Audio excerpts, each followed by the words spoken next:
School service কমিশনের উচ্চ প্রাথমিক চাকরি প্রার্থীদের জন্য এই মুহূর্তে সবচেয়ে বড় আপডেট। কলকাতা হাইকোর্টের তরফ থেকে স্কুল সার্ভিস কমিশনকে নিয়োগের নির্দেশ দেওয়া হলো। আপনারা জানেন যে দীর্ঘ কয়েক বছর ঝুলেছিল উচ্চ প্রাথমিক নিয়োগ প্রক্রিয়া। 14,339টি শূন্যপদে নিয়োগের মেধাতালিকা কয়েকবার প্রকাশিত হলেও বাতিল হয়ে গিয়েছিল। পরবর্তীতে অবশেষে কিন্তু নিয়োগ হয়েছিল, তবে তারপরেও 1241 জনের যে নিয়োগের কাউন্সেলিং তা কিন্তু থমকে গিয়েছিল আইনি জটিলতায়। অবশেষে কলকাতা হাইকোর্টের তরফ থেকে সেই 1241 জনকে নিয়োগের নির্দেশ দেওয়া হলো।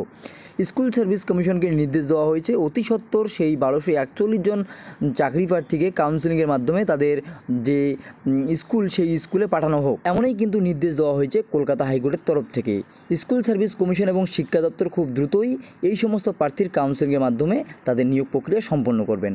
তবে তারপরেই আপনারা জানেন যে দীর্ঘদিন ধরে উচ্চ প্রাথমিকে যে টেট পরীক্ষা তা কিন্তু নেওয়া হয়নি, তবে অবশেষে কিন্তু খুব তাড়াতাড়ি সেই উচ্চ প্রাথমিক টেট পরীক্ষা হওয়ার একটা সম্ভাবনা ছিল। তবে যেহেতু আগের যে নিয়োগ প্রক্রিয়া সেই নিয়োগ প্রক্রিয়া সম্পূর্ণ হয়নি, তাই নতুন করে কিন্তু রাজ্য সরকার এবং কমিশন আপার প্রাইমারি টেট পরীক্ষা কন্ডাক্ট করতে পারেনি। তবে এক্ষেত্রে এই 1241 জনের নিয়োগ প্রক্রিয়া সম্পূর্ণ হয়ে গেলেই কিন্তু আগের যে সমস্যা তা কিন্তু পুরোপুরিভাবে মিটে যাবে। সেক্ষেত্রে কিন্তু নতুন করে আপার প্রাইমারি পরীক্ষা নেওয়ার জন্য আর কোনো রকম আইনি জটিলতা এবং বাধা থাকবে না। সেক্ষেত্রে উচ্চ প্রাথমিকের এই 1241 জনের নিয়োগ প্রক্রিয়া হলেই পরবর্তীতে কিন্তু যে নতুন যে আপার প্রাইমারি টেট পরীক্ষার যে বিজ্ঞপ্তি তা কিন্তু প্রকাশ করবে স্কুল সার্ভিস কমিশন। কাজেই এই মুহূর্তের জন্য আপার প্রাইমারি চাকরি প্রার্থীদের জন্য অবশ্যই বড় আপডেট। তো ভিডিওটি ইনফরমেটিভ মনে হলে অবশ্যই লাইক করে দেবেন, শেয়ার করে সবাইকে জানিয়ে দেবেন। পরবর্তী আপডেট পাওয়ার জন্য অবশ্যই চ্যানেলটিকে সাবস্ক্রাইব করে জুড়ে থাকবেন। ধন্যবাদ।